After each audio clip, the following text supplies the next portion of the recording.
over here, we're going to speak about another great Tunisian rabbi. His name was Harab David Heskiah Gas. Now, it's not necessarily known the exact date he passed away, so we don't know. We're not recording this at the time of the yard site or the Hilula per se, but it's reported over. We believe the records believe that he passed away around the year 1815, so we're talking possibly just over 200 years ago. But that will need confirmation, obviously. He would become the rabbi of Tunisia, let's just say, and it was a famous rabbinic dynasty of the Gas family prior to him, really great rabbanim respectively. He'd become the Rosh of Bet Din, the head of the Jewish court over there, and the Dayan in Tunisia, very prominent positions. He will also be the author of great Torah books, including the famous book called the Ner David, which was actually based on a Talmud Bavli, on Gemara itself, the Kabbalah. And I believe his son, in of itself, and he was connected to Rabbi Avram Gas, so was, let's say, was a forefather of the rabbinic dynasty of the Gas family, and also there was Yosef Gas, another great rabbi, also popularly known as Rabbi Yosef Gas Harishon, and Mordechai Gas. So there's many great rabbis in his family altogether. So he was born, we're not so sure the exact date he was also born, but he was part of the Tunisian dynasty, great rabbi. So obviously being the son of Avram Gaz, he would actually have great footsteps to follow in, let's just say, in of itself. Now it's reported that he would have another brother, he'll have a brother of the name Rav Shlomo Gaz, also another great rabbi.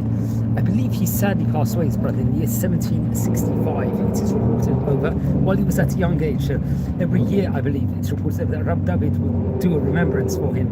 I think on the month, actually, he passed away. While he was young, he was learning amongst, let's say, the great rabbis of Tunisia, respectively, of his time, including great rabbis, including Rav Tzemach Tzarfati, Rav Yitzchak Lombroso, the rabbi we spoke about on various occasions before, Rav Avram Tayyib, another great rabbi, Rabbi Masoud Al-Fassi, and various great rabbis. And eventually, I believe he will be appointed to become a judge, a Dayan in Tunis, respectively, over there, very prominent position. Come what the year 1793, it was, I think his signature with the Bet Din, let's just say, of his vicinity of Rav Masoud Al-Fassi, they would give over different shuvot, different answers with regards to different important halakhic importances that was taking place at that point in time in these areas. I think he would give his stamp of approval with regards to the book called Mishkanot HaRo'im. This was, I believe, in the year 1803, and the signature and Haskama he'll give to the other book, I think, while he was in part of the Jewish court over there, of Rav Shmuel Cohen Yitzchak. And I think, come what the year Heitav Kuf Samachay, he would give his signature on the Tshuva of the great book of the great rabbis of Tunisia in of itself. And I think that would be connected very much to Rabbi David Tayyib in his book, the Maaseh Bedin, which was dealing with different matters with regards to the Kihila, the congregation of the island of Jerba. Remember, Jerba in Tunisia had a really great Torah Jewish community in of its name before. Now, I believe he will be Tunisia. It's not 100% clear, but seemingly, and especially at the time period of the 1810s, he would have a prompt position over there, being ordained to Bet Din itself, respectively, and I think he would have various different books also, and there'll be a teshuvah, I think, in the book called the Maaseh Bedin, which especially in Siman 30 he would actually have in of itself. Various different great books he would publish. Now, it's not known exact dates when he passed away, but it's reported over, it was probably around the year 1815, because we don't see his signature among let's say, the main instructions from the Tunis area after the year of 1850. We see the name Rabbi Yitzchak Tayyib in his place in of itself. So it's assumed that he passed away at around that time. Now, his name appears in various different books.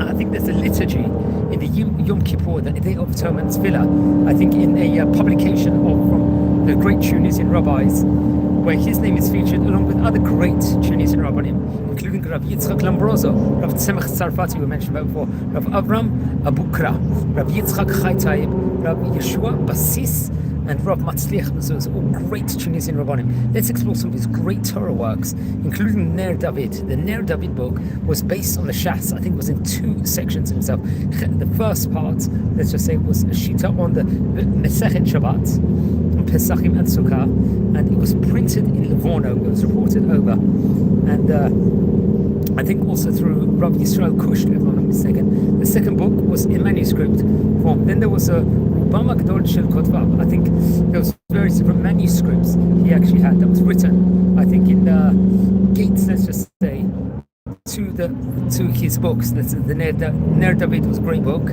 which you mentioned about before, and there's been quotations. There's also another great book he had, the Sha'al David, which was on the Mishnah Torah of the Rambam, respectively.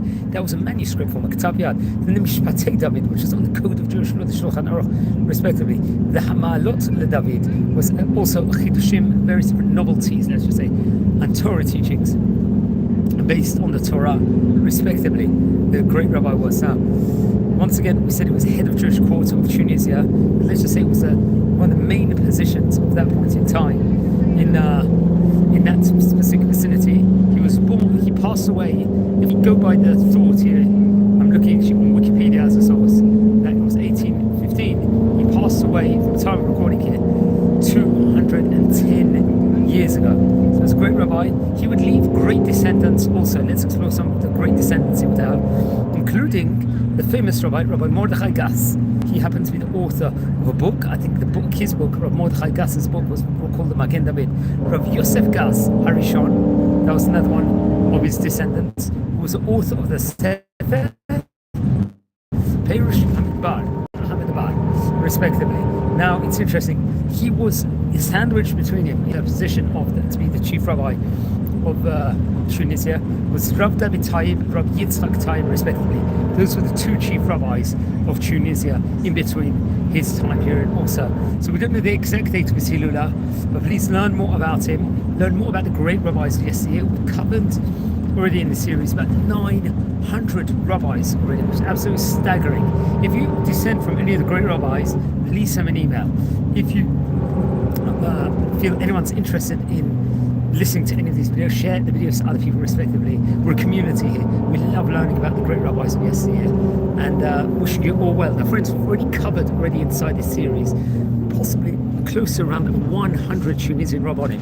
So it just shows that how many great rabbis and what a great Jewish community there was of its day in Tunisia. We've spoken about Jabs, we've spoken about Jerba, Tunis, respectively, all different islands in Tunisia. What a great community they had. And maybe what we should do one day is maybe dedicate a specific video on the history of the great Tunisian rabbis, just like the North African rabbis, respectively. And just to learn more about him. Now, it's coming also, I want to stress over, because it's going to be near the Shloshim of another great Tunisian rabbi who passed away just after Pesach, I think on the 7th day of Pesach, Rav Meir Mezuz, Zecher Tzadik Libracha. So I'm just trying to state over here, learn more about also him for Shloshim, do a lot of things. If any of you, let's say, have a synagogue where you're davening in, try and do things in his memory, try and learn more things within regards about him, his teachings, and to really, because we're over here, what is the purpose of these videos that we're doing at the moment? We're trying to cover the entire background of what actually went on in all these countries in North Africa. Remember, the North African countries include places like Morocco, Tunisia, we have Algeria. We've covered the rabbis from Libya already inside this series also over here. And then we also investigate in the countries such as Egypt, what actually took place in Egyptian territories, respectively. One thing we're also doing on this series at the moment is that we're looking over the Spanish countries, the Ottoman countries, what happened in Spain, what happened in Italy of its day over here. Other countries like the old Yugoslavia, which would have a great Chachamim in, let's say, Serbia, Macedonia, the Balkans area, Bosnia especially, Bulgaria. Once we learn what's going on in all these different countries, especially all these hundreds of years, we see really what went on, what was the challenges in the different places that took place, because every country, they had its own challenges, and which areas excelled in different areas of life in this point in time. And one of the beauties about this is covering so many different 1,000 videos. We've done already more than 900. We get to meet, me personally, some of the descendants of the great Chachamim we're speaking about. And it just shows the importance, how much we should learn about Jewish history, what actually took place in these places. Because especially in Tunisia, there was unfortunately a lot of anti-Semitism in different islands that was actually in different places, which actually resulted in different, let's say, courses of actions in some different aspects in of itself, respectively. But it's always good to speak about the 1700s periods, 1800s periods, and 1900s.